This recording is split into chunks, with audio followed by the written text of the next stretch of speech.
and it will be reach to liberation. That is the entire life cycle of the human soul. The whole effort as a human, what Jainism thinks, and Jainism, Jain principles is explaining, it is from our journey, from Nigod, we start and reach to the liberation. I told you in the past even, that the difference between the Nigod soul and the liberated soul, if you really look into in depth, there is no difference between the Nigod and the liberated soul, except the Nigod souls are unaware about their existence, and the liberated soul is fully aware about every moment about their existence. So if you look into it, other than that, you will not find any differences, any kind of a major differences. In a sense, one is fully aware about their its existence, and Nigod, and particularly like Sukshma Nigod, when you look into that one, they are almost unaware about their existence. So that's the definition of the Mithyatva versus fully aware state, which is the liberated state. And that's the journey we travel, all the life cycles, birth, death, and life. Okay, birth, life, and death cycles continuously. We've been going through it from one life to another life. And because we are not aware about our existence, and that's what we are trying to make it aware about our existence. Okay. There are three progressive stages exist. On the first one, Mithyatvamonia, Misramonia, and Samyakvamonia. Keep that thing in mind. It is still a Mithyatva stage. This gradation is only for explaining purpose. In reality, if a person is not in the Mithyatva stage, okay, person reaches to the Samyaktva state. The difference between Mithyatva and Samyaktva is like a 1 and 0. If you are 99% Mithyatva stage, you are still considered Mithyatva stage. And I give you that example. If you are a truthful person, but if somebody comes and says, yeah, 99% of the time I speak truth, only 1% I'm making a false statement, he is not considered a truthful person. Even 0.1, still not. Either you are 100% truthful or you are a untruth person. Similarly, like there is no such thing as 99% mithyatva. It is still mithyatva. Okay, so keep that thing in mind, that mithyatva is not like conduct. Achar, you could have a gradation.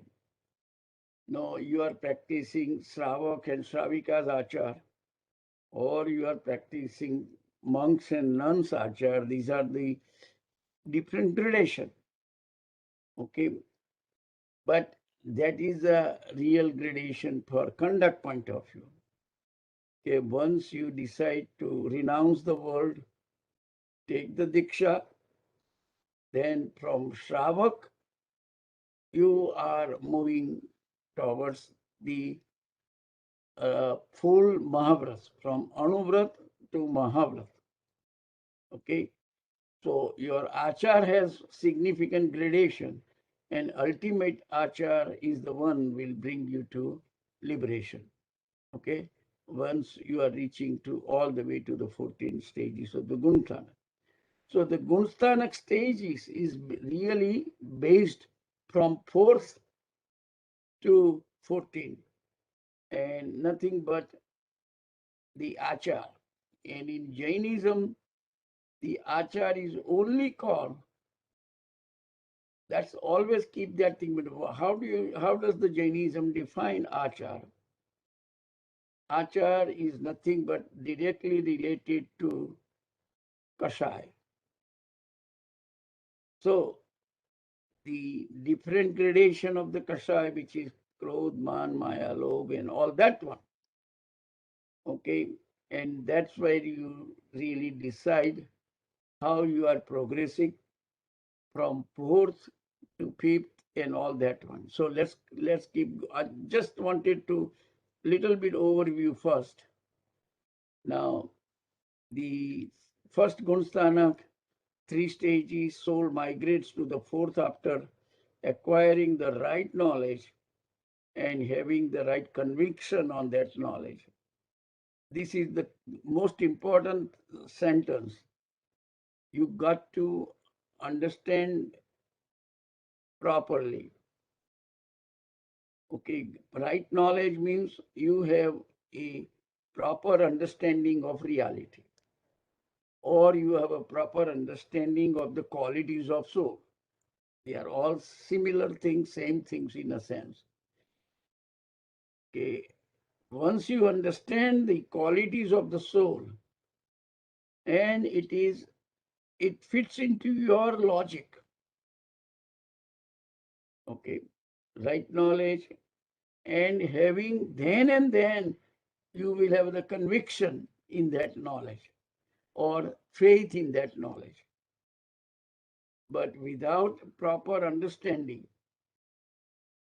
and without having a proper faith in your understanding, you cannot attain, you cannot be called you are a Samyaktri. Samyaktri, who decides whether you acquire the Samyaktva or not? Nobody else but you. Okay? You don't have to publicize it. No, I have acquired Samyaktva or anything. Because for other person to believe you have it or you don't have it, it all depends upon their belief about you. Sometimes you may find people says, I think he got it, and the person himself will say, no, I don't have it. That's that kind of the situation always occurs. This is only for you to measure yourself. That is the key thing in the mind. It is not for anybody else to judge and give a certificate. Maybe you already made it. All right. So this is for you. You are the judge and you are the jury, and how you do it. Okay. So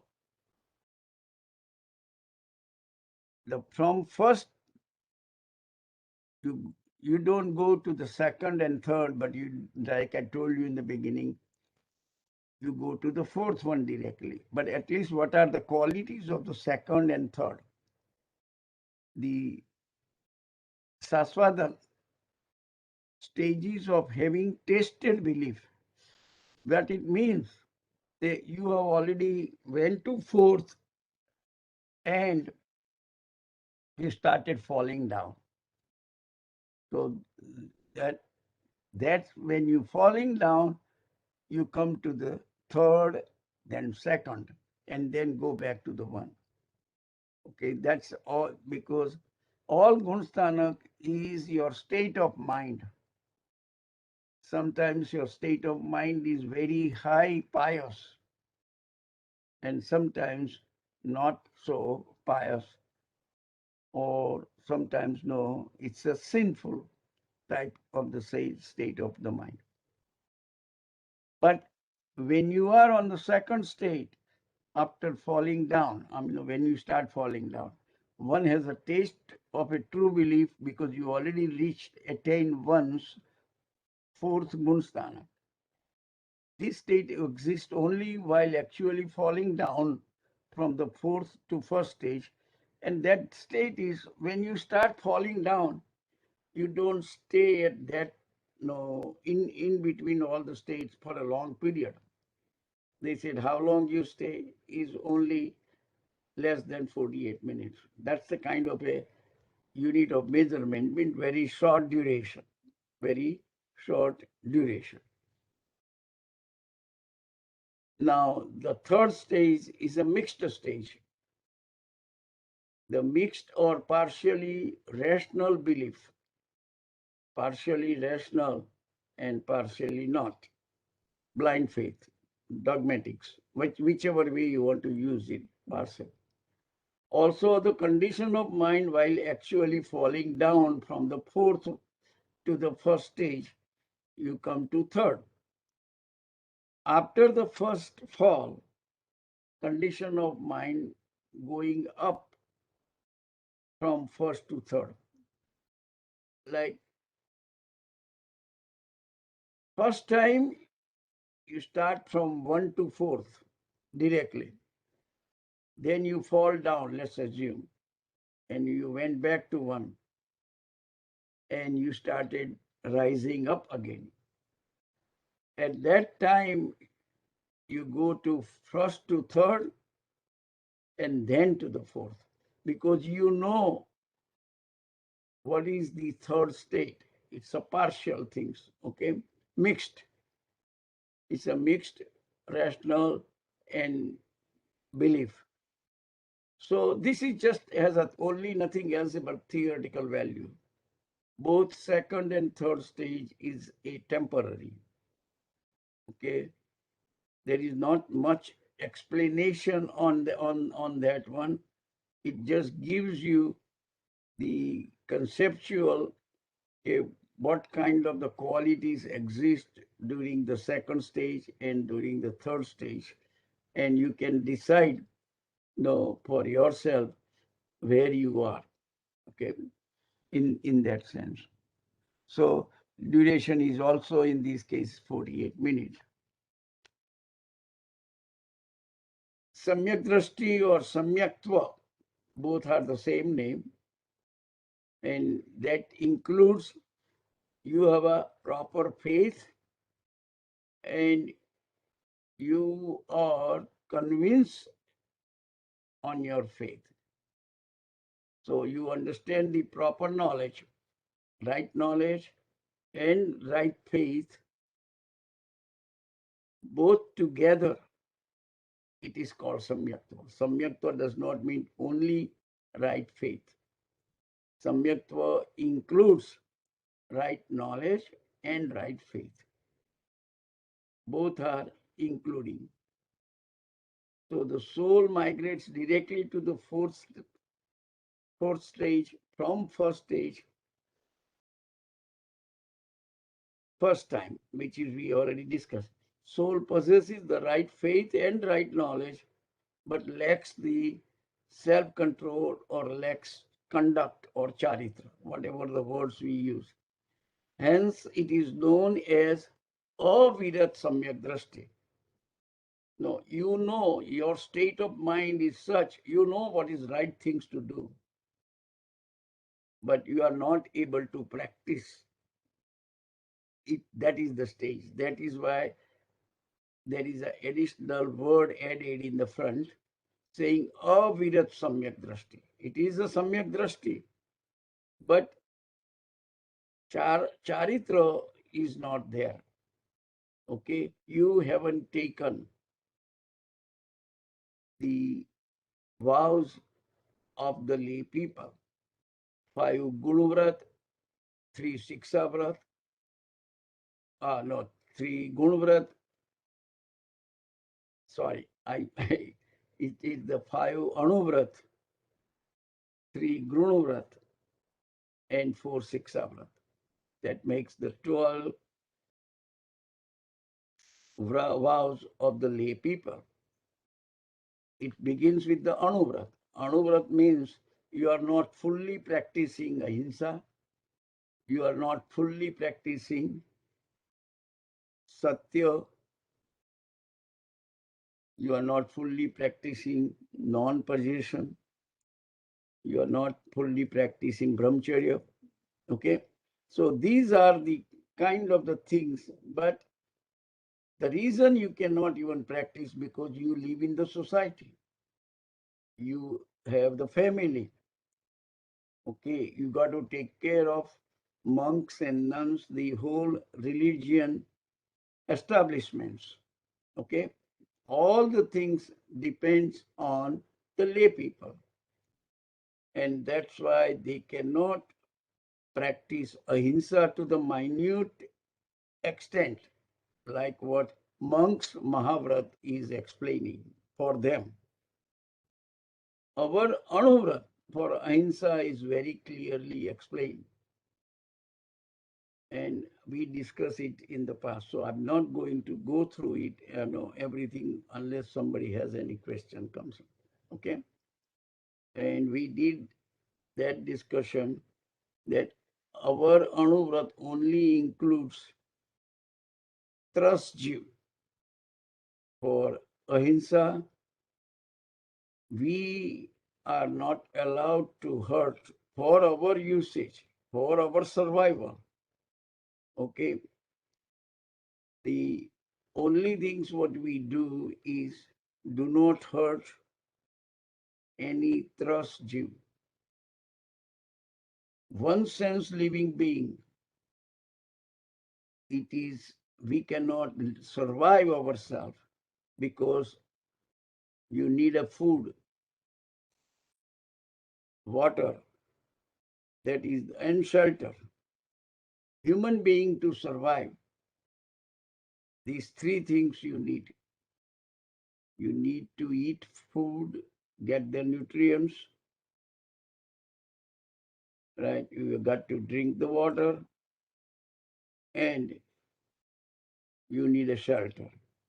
There are some animals don't need a shelter, but human being will be very difficult to survive without having some sort of a shelter or protection. Okay. So these things indicates really a yes, for Shravak, there are some exposure. You cannot fully practice as a Savara. The conduct what is required by Jainism. Only conduct what is required begins after the renunciation. So you can fully practice 5 Mahavrats. You can fully practice without any exception ahimsa, satya. All these 5 great vows, you can fully practice it after renunciation, after renunciations of the possession, after the renunciation of family, everything you renounce, and don't even stay at one place more than 3 days. Keep continuously travel unless it is a rainy season. Okay, so that's where you can fully practice achar. So from Samyak Drashti, we go to, let me just brush up this couple of slides in between, and then we'll go to the 5th stage. There are 3 ways to achieve the Samyaktva. Upsham way, from first Mithyatva stage to Samyaktva or Samyak Drashti, there are 3 different ways. Now, this is the most important one. People always get confused. Upsham way you can achieve it, Kshayopsham way you can achieve it, or Kshayik way. All three will take our soul to the proper way. But how you are achieving it? Upsham way, you are suppressing all your karma or mithyatva mohaniya karma. Okay. When you are removing mithyatva mohaniya, you can suppress it completely. You can suppress it even. Okay. Or you can suppress it, and you can partially you suppress it and partially you can eradicate. Or Kshayik way, which is complete eradication. So if you notice it, partial complete suppression, it is a complete upsham way. And anything, any karma which you have suppressed, it is going to react on you sometime later date. Anything that which you are suppressing, if you are suppressing your anger, one day it will blow up. Okay? You can suppress so long. After that, okay, you have to give in. But eradication means what? That it is not the suppression. You have developed the spirituality within in such a way that no kashaya arises in you. That is called kshaya. It is not kashaya arises in you and you are suppressing. That is upsam. But you have developed your spirituality that anger, greed, deceit, all other kashayas, it doesn't arise in you. It is called you have eradicated all kashaya. Eradicate, if it is an eradication, then it is permanent. But if it is suppression, it is not permanent. It is temporary, look like you have done it, and one day it will be backfire. And the in-between state, Kshayopsham state, it is you have initially you suppress it, then you meditate. Okay, why the anger arises in you? It should not have arisen in you. Okay, and the only solution from upsham to kshayopsham and from kshayopsham to kshayik is nothing but meditation, dhyan. Understand why it happened. And once you understand that one, then you can eliminate it. Because only thing in Jainism, complete understanding is the one raises your spirituality. Okay? So you do it next day, no, you become less anger, and a day after less and less, and until you reach to the stage which you have eradicated it and no anger arises in you. Similarly for all other vices. Okay, so these three things you have to keep in mind, that when you are progressing spiritually, whether you are progressing via upsham way, via kshayopsham way, or via kshayik way. All right, so let's go going. Now, the samyak drashti or samyaktva, right faith, following seven karmas, or the list of these seven karmas, are suppressed or eradicated. So when I use this terminology, either suppressed one, any of the three. Okay. But once person has any of the three ways, it reaches to the Samyak Drashti, they have eradicated Darshan Saptak.